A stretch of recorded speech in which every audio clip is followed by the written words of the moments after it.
Hi everyone! Today we're going to be doing our painting sampler. You're going to start out with a big sheet of 12 by 18 paper. Fold it in half, the hamburger fold. Like this. So it's like a book or a hamburger. Then fold it that same way one more time.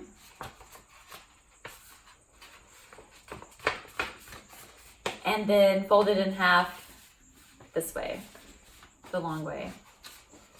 So that when you open it back up, you're gonna have 8 equal sections. Like this. You can see there's 8 sections to paint on. And then we're going to write the 8 terms of the types of painting we'll be doing. I'll show you that from a bird's eye view in a moment, and we'll get started. Okay, so we're gonna start off with blending. I'm starting with blue. I'm putting blue down, a little section of blue, and while it's still wet, I'm actually going to paint my overpainting square so it has time to dry. I'm gonna let that overpainting square dry and do the painting on top of it last. So I just paint a little square for overpainting. I'm going back to my blending. I added red. And now while the blue is still wet, I'm blending them together in the middle, and you'll see that it makes a purple. So that's a really easy way to blend, and I'm just going back over it in the middle to make sure it's fully blended together.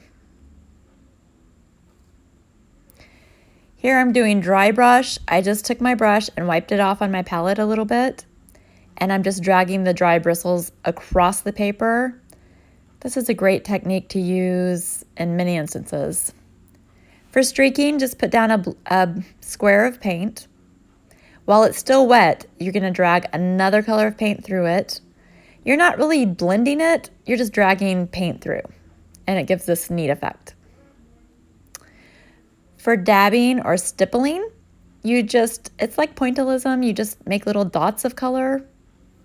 This one is actually very fun. I really think it's like a meditative, fun, way just to sit there and make a bunch of dots. Now I'm adding red dots on top of the blue dots. Some of them look purple.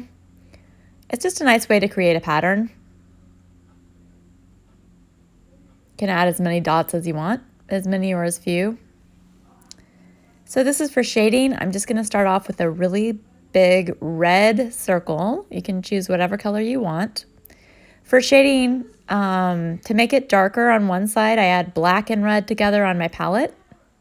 You can also mix the black in right on the paper, as I'm doing here, and then I'm just pulling it into the red. This one takes a little bit of practice, but it gives you that visual effect, or like it tricks your eye to make it think that it's a round sphere, even though it's a two-dimensional painting. On the right side, I'm adding white to my red, and that's giving it a highlight.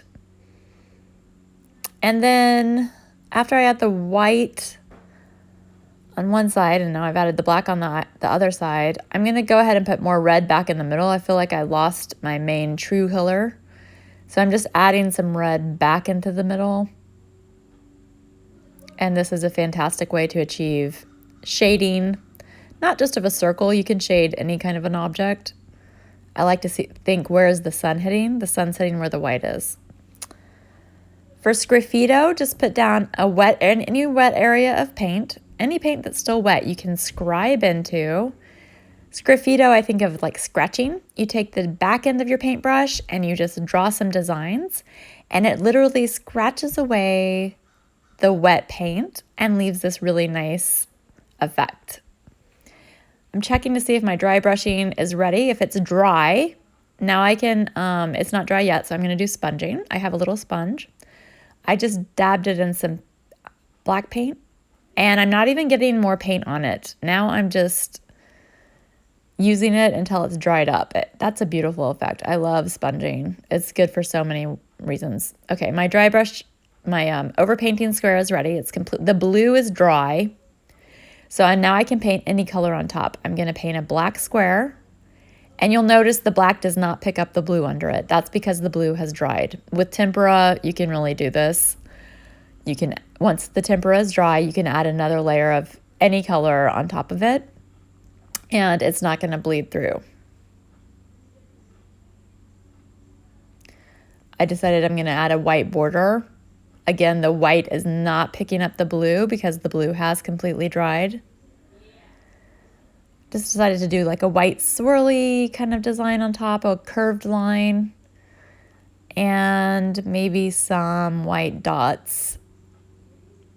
And again, that white is not turning blue at all because I have waited for the blue to dry. That's so important for overpainting. If you want to cover something up, you really have to wait for that first layer to be completely dry. And then it'll work great. That's one of the beautiful things about tempera.